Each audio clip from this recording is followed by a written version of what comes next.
త్రోవ ప్రక్కన పడిన విత్తనము ఎత్తుకొని పోతున్నాము.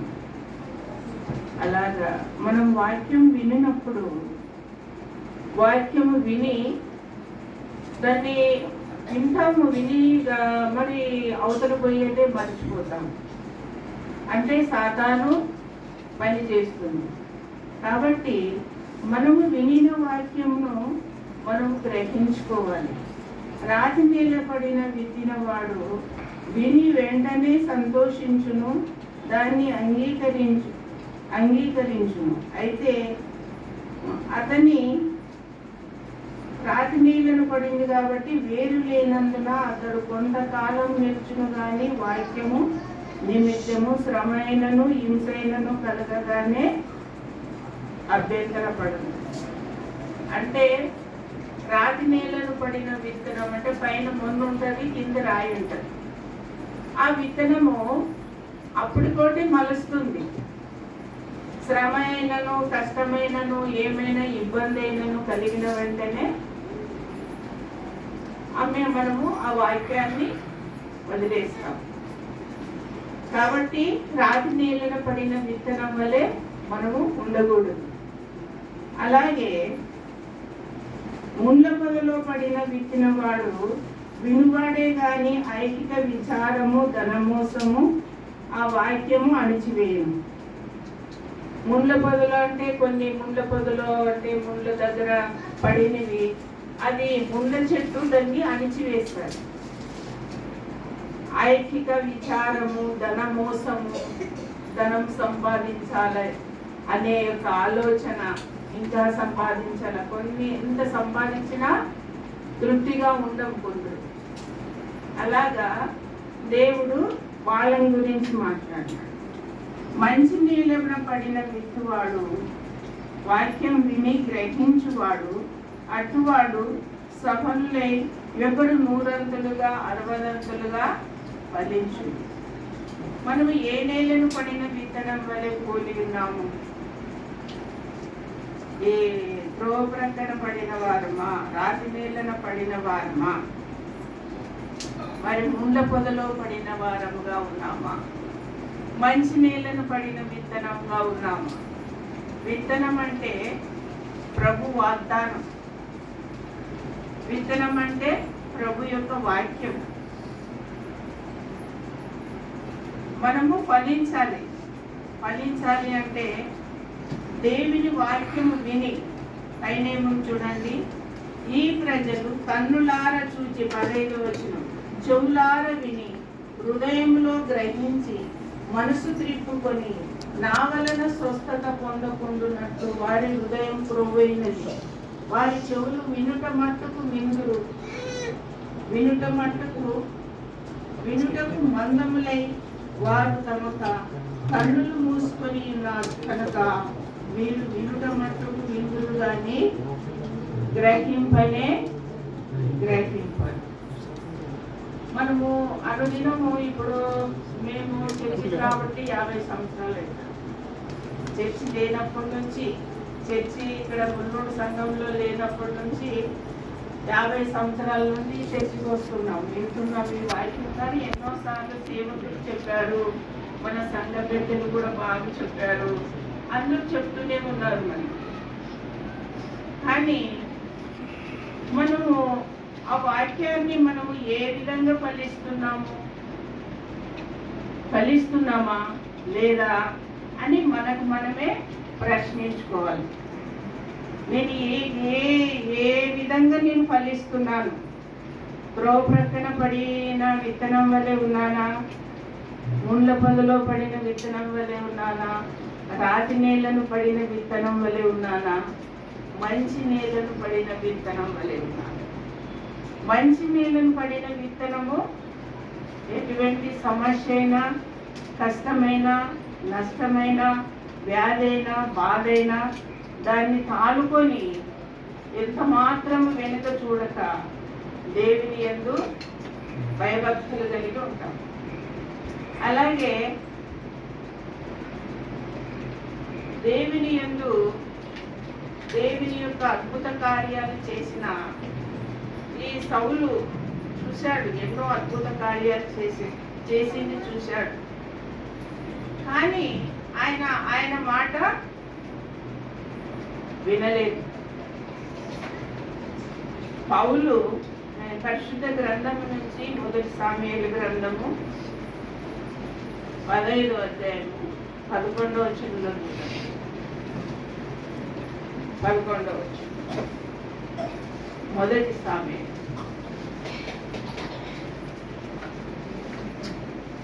సౌలు నీతో అనుసరింపక వెనుక తీసి నా ఆజ్ఞకు భయపడకపోయాను కనుక అతని రాజుగా నిర్ణయించినందుకు నేను పశ్చాత్తాపపడుచున్నాను. అందుకు సమూయేలుకు కోపవశముడై రాత్రి అంతా యెహోవాకు మొరపెట్టుచుండెను. అంటే ఇప్పుడు సౌలు ఒక అల్పుడు అని కూడా ఉంది చూడండి. అదే వచనంలోనే 16వ వచనంలో చదవమ్మా. సమూయేలు నీవు మాట్లాడి పని లేదు. యెహోవా రాత్రి నాతో సెలవిచ్చిన మాట నీకు తెలియజేస్తుంది. వినుమని సౌలుతో అనగా సౌలు చెప్పుమని. అందుకు సమూయేలు నీ దృష్టికి నీవు అల్పుడుగా ఉన్నప్పుడు ఇశ్రాయేలుల గోత్రములకు శిరస్సు వైతివి. యెహోవా నిన్ను ఇశ్రాయేలు మీద రాజుగా అభిషేకించింది.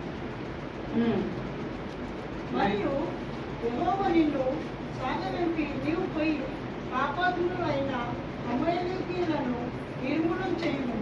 వారు న్యాయమార్గం వరకు వారితో యుద్ధము చేయమని సెలవీయగా నువ్వు ఎందుకు చేత యెహోవా మాట వినక దోపుడు మీద ఎగపడి ఆయన దృష్టికి కీడు చేస్తుంది అని యెహోవా మాట వినలేదన్నమాట. అంటే ఇప్పుడు ఇక్కడ ఏముందంటే దేవుని మాట వినకపోవడం.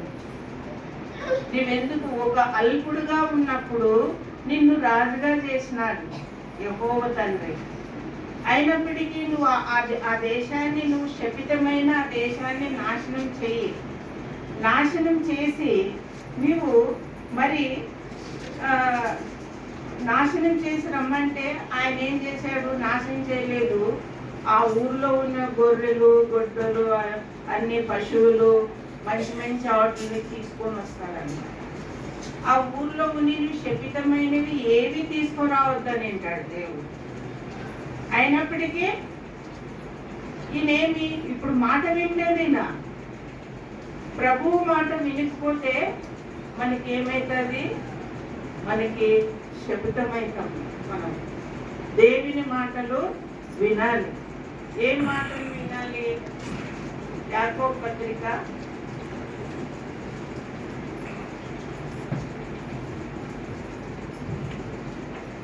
1వ అధ్యాయం 19వ వచనం.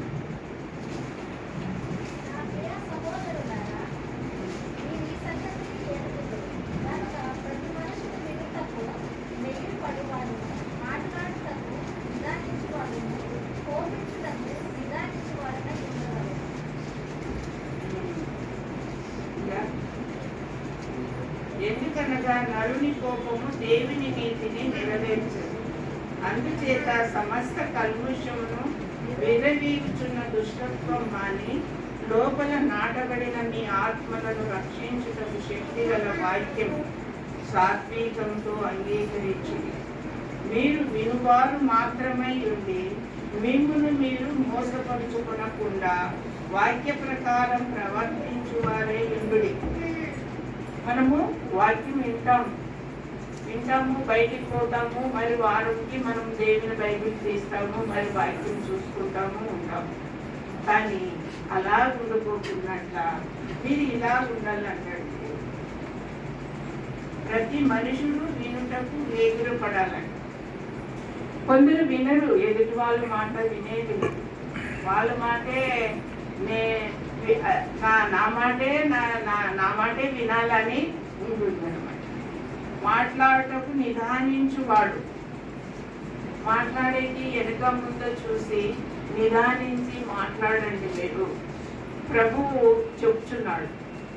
అలాగే కోపించుటకు నిదానించువాడునే ఉండవలేను.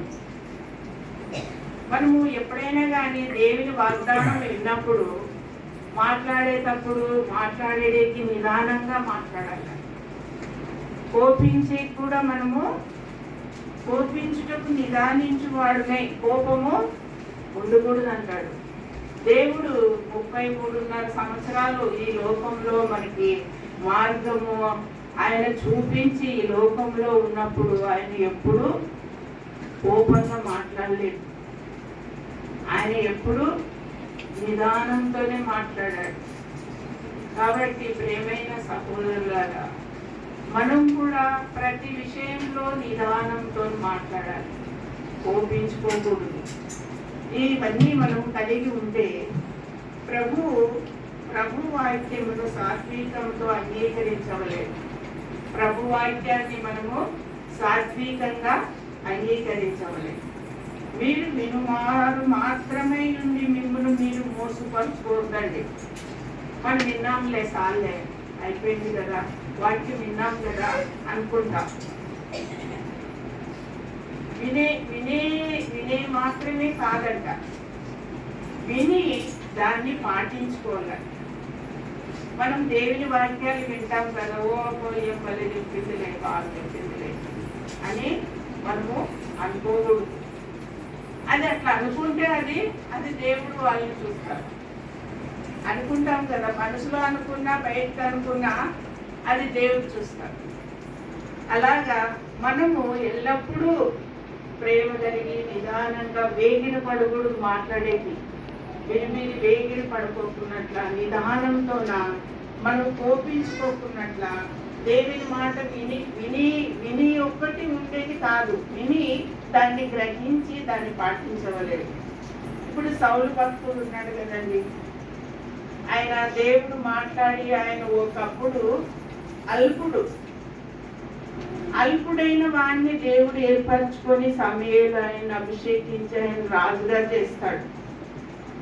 దేవుని వాక్యము ప్రతి ఒక్కటి చూడి నరికింది కాదు, ఒకరిని ఇది చేసింది కాదు, నేనేం ఒకరిని నరికినానా, ఒకరిని హత్య చేసినానా, నేనేమన్నా దొంగతనం చేస్తానా, అది పాపం అనుకుంటా.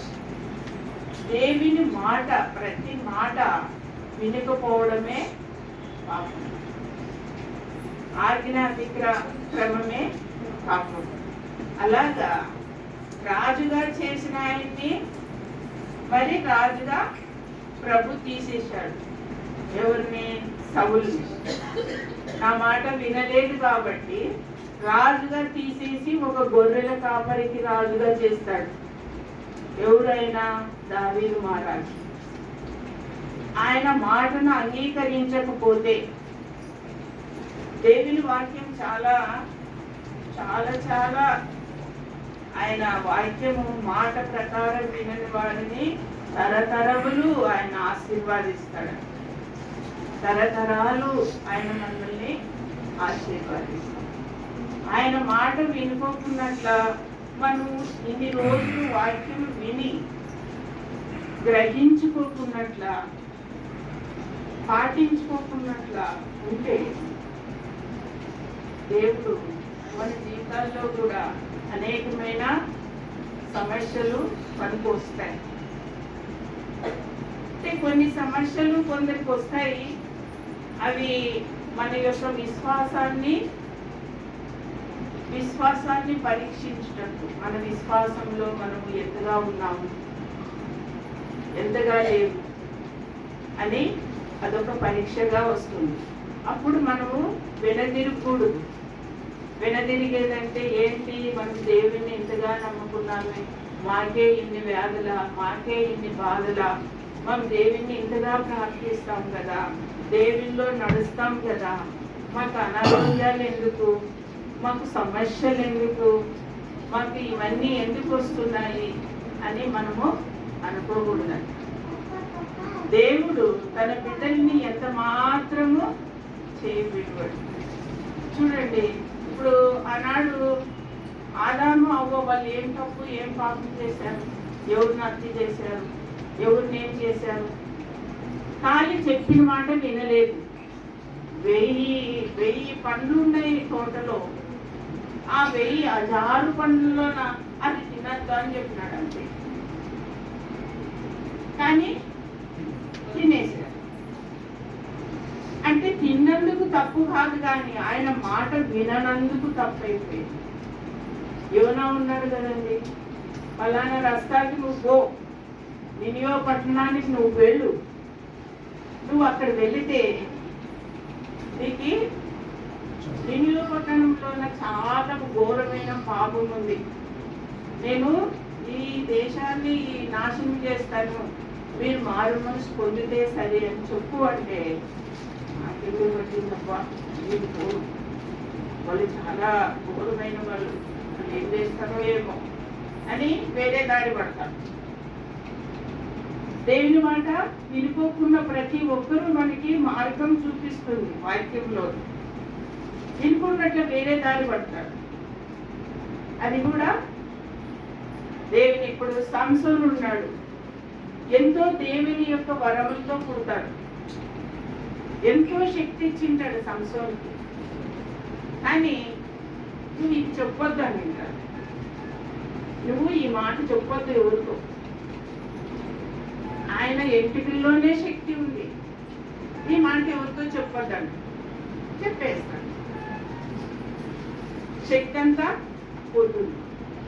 కాబట్టి మనము దేవుడు ఏం చెప్పాడు, మాకు ఏం చెప్పాడు, మాకు ఏం వినాలి, దేవుని యొక్క భయభక్తులు కలిగి ఉండాలి, మంచి నేలను పడిన విత్తనం వలె ఫలించాలి, మంచి నేలను పడిన యొక్క మంచిగా మనము ఈ లోకంలోన దేవుని వాక్యాలు ఏం చెప్తున్నారు, మన సేవకులు చెప్తున్నారు, మన సంఘ పెద్దలు చెప్తున్నారు, పెద్ద పెద్ద ప్రవక్తలు, బిషప్పులు, వీళ్ళందరూ చెప్తున్నారు మనకి, మనము గ్రహిస్తున్నామా, మనం ఎలా ఉన్నాము, మంచి నేలను పడిన వారిగా ఉన్నామా, ముళ్ళ పొదలో పడిన వారంగా ఉన్నామా, రాతి నేలను పడిన వారంగా ఉన్నామా, మనకు మనమే పరీక్షించుకోవాలి.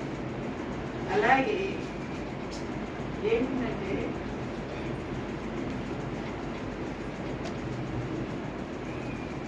సంపూర్ణమైన నియమంలో దేని చూచి నిలకడగా ఉండువాడెవడు, వాడు విని మరచువాడు కాక క్రియను చేయవాడునై తన క్రియల్లో ధన్యుడగును. ధన్యులు కావాలంటే చూడండి, యాకోబు పత్రికలోనే, యాకోబు పత్రికలో 1:25 వచ్చాక చూడండి. అయితే స్వతంత్రము నిత్య సంపూర్ణమైన నియమములో లేని చూచి నిలుకడగా ఉండువాడో వాడు విని మరచు వాడు కాక క్రియను వేయువాడే నుండి చేయువాడే నుండి తన క్రియలో ధన్యుడగును. తన క్రియలు నిలకడగా ఉండాలి. నిలకడగా ఉండాలంటే స్థిరమైన మనసు కలిగి మనం ఉండాలి. స్థిరమైన మనసు కలిగి ఉండాలా. మనము ఒకరు ఇప్పుడు వాక్యము ఒకరినొకరితో పంచుకోవడంలోనూ, ఒకరు హెచ్చరించడంలోనూ, అలాగే ఎజికియేలు గ్రంథము దేవుడు ఎజికియేలు 36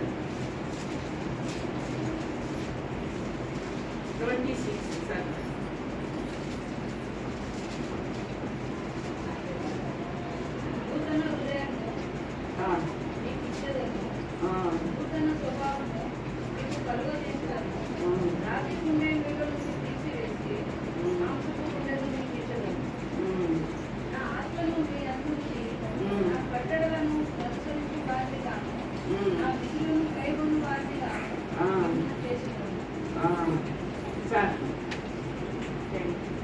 నూతన హృదయం మీకు ఇస్తానంటే ఎప్పుడు ఇస్తాడు మనకి దేవుడు? ఆయనలో మనం ఉంటే నూతన హృదయాన్ని మనకి ఇస్తాడనమాట. నూతన స్వభావం మీకు కలుగజేసేదను, రాతి గుండెను మీలో నుండి తీసివేసి మాంసపు గుండెను మీకు ఇచ్చేదను. నా ఆత్మ మీ అందుంచి నా కట్టడలను అనుసరించు వారుగాను నా విధులను గైకొను వారుగాను మిమ్మును చేస్తానంట. దేవుడు. ఆయన ఆత్మ మన యందు ఉంచుతాడు. ఎప్పుడు మనము నిలకడగా ఉండి ఆయనలో భయభక్తులు కలిగి ఉండి మంచి నేలను పడిన విత్తనం వలె మనం ఉన్నట్లయితే దేవుడు మనల్ని తప్పకుండా అండగా ఉంటాడు. కాబట్టి ప్రతి ఒక్కటి ఆచితూచి మనము మాట్లాడాలి. ప్రతి ఒక్కటి దేవుని వాగ్దానం విని మంచి నేలను పడిన విత్తనముగా మనం ఫలించాలి. దేవుని వాక్యం ఏం చెప్తున్నారు, ఏం విన్నాము, మనము ఇంటికి పోయిన తర్వాత ఈ వారం అంతా కానీ మనము జ్ఞాపకం ఉంచుకోవాలి. మరి వచ్చే వారం వాక్యం చెప్పినప్పుడు ఆ వారం అంతా కూడా మనము మన జీవితాంతము దేవుని వాక్యాలు మన హృదయాలలో నాటుకొని విని మాత్రమే కాదు, గ్రహించి వాటిని మనము అనుసరిస్తే దేవుడు మనకి మాంసపు గుండెను, నూతన స్వభావమును మనకి అనుగ్రహిస్తాడు. కాబట్టి ఏమైనా సహోదరులారా, నేను కూడా 65 సంవత్సరాలు బాగా దేవుడు ఆరోగ్యంగా నడిపించాడు. దేవుని కార్యక్రమంలో పాల్గొనేదాన్ని. ఈ 68 2 సంవత్సరాల నుంచి నీరసము, కాలు నొప్పులు, బలహీనతలు ఉన్నాయి. కాబట్టి రాలేకపోతున్నాను. అయినప్పటికీ మీ అనుదినము ప్రార్థనలో, కుటుంబ ప్రార్థనలో కానీ మరి రోజు వ్యక్తిగత ప్రార్థన చేసుకుంటాను. వ్యక్తిగత ప్రార్థన అంటే సపరేట్గా బైబిల్ చదువుకొని మనం ప్రార్థన చేసుకొని మన సంఘంలో ఉన్న వారి కుటుంబాలందరి కొరకు ప్రార్థిస్తాం. మనం కూడా ఒకరినొకరు మనం ప్రార్థించుకోవాలి. శుక్రవారం ఇక్కడ స్త్రీల మైత్రి జరుగుతుంది. అప్పుడు స్త్రీలందరి కొరకు కూడా ప్రార్థించాలి. నేను రాలేకపోయినా ప్రభువా, అప్పుడున్న బిడ్డలందరినీ దర్శించు, వారితో మాట్లాడు, మాతో మాట్లాడు. మన సంఘం యొక్క కార్యక్రమంలో కొరకు మనం ప్రార్థించాలి. అలాగే ఒక ఆయన డబ్బు సంపాదించాలని వేరే దేశం పోయాడు, దూట దేశం. వారు డబ్బు సంపాదించుకొని రావాలా అని వేరే ఊరికి పోతే అక్కడ పాల వ్యాపారం పెట్టాడు. పాల వ్యాపారం పెడితే అక్కడ బాగా పాలు తీసుకోబోతున్నాడు. ఒక కోతి కొనుక్కున్నాడు. ఒక కోతి కొనుక్కొని ఆ కోతికి రోజు మంచి తిండి పెడుతూ ఉన్నాడంట.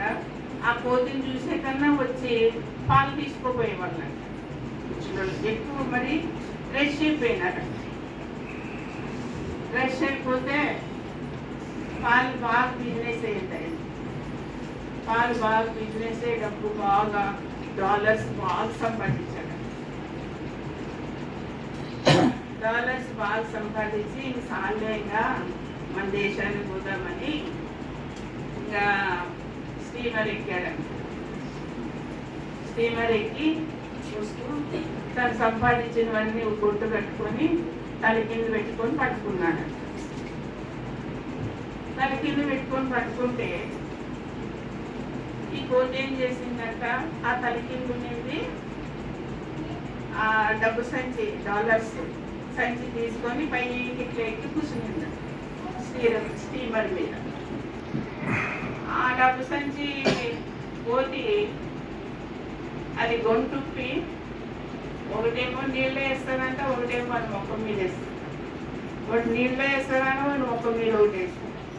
అయ్యో ఇదే మీకు చేస్తుంది, డబ్బులన్నీ ఇట్లా బాగేస్తుంది, కొట్టండి కొట్టండి కొట్టండి అని అందరూ స్టీమర్లో వాళ్ళు అంటున్నారు. ఈయన నిద్రలేదు, నీ కోతి చూడు ఏం చేస్తుంది, చూడు చూడు అంటే లేచి కూర్చున్నాడంట. ఏమయ్యా ఆపు దాన్ని, ఆపు దాన్ని, అది అట్లా బాగేస్తుంది, డబ్బులన్నీ అయిపోతున్నాయి అంటున్నారు. అంటే లేదది కరెక్టే చేస్తుంది, నేను సగం నీళ్లు పోసాను, సగం పాలు పోసాను, అది నాకు వచ్చే డబ్బులు నాకు ఇచ్చింది, నీళ్ళు తిందేవి నీళ్ళకి ఇచ్చింది, నీళ్ళు పారేసింది. ఇందులో దానిదేం తప్పలేదు అని అన్నాడు. ఆ విధంగా మన జీవితాల్లో మనకి న్యాయంగా దొరికేవి దొరుకుతాయి, అది అన్యాయంగా పోయేవి అన్యాయంగా పోతాయి. అలాగా దేవుడు ప్రతి విషయంలో మనల్ని నీతిగా, భయభక్తులుగా, మంచి నేలను పడిన విత్తనంగా మనం జీవించాలని నా ప్రార్థన. ఈ వాక్యంలో ఆ మాటల్లో తప్పులుంటే క్షమించాలని ప్రార్థన. అలాగే చిన్న పాట, దేవుని కొరకు పుట్టామంటూ గొప్పలు చెప్తారు, దేవుని కొరకు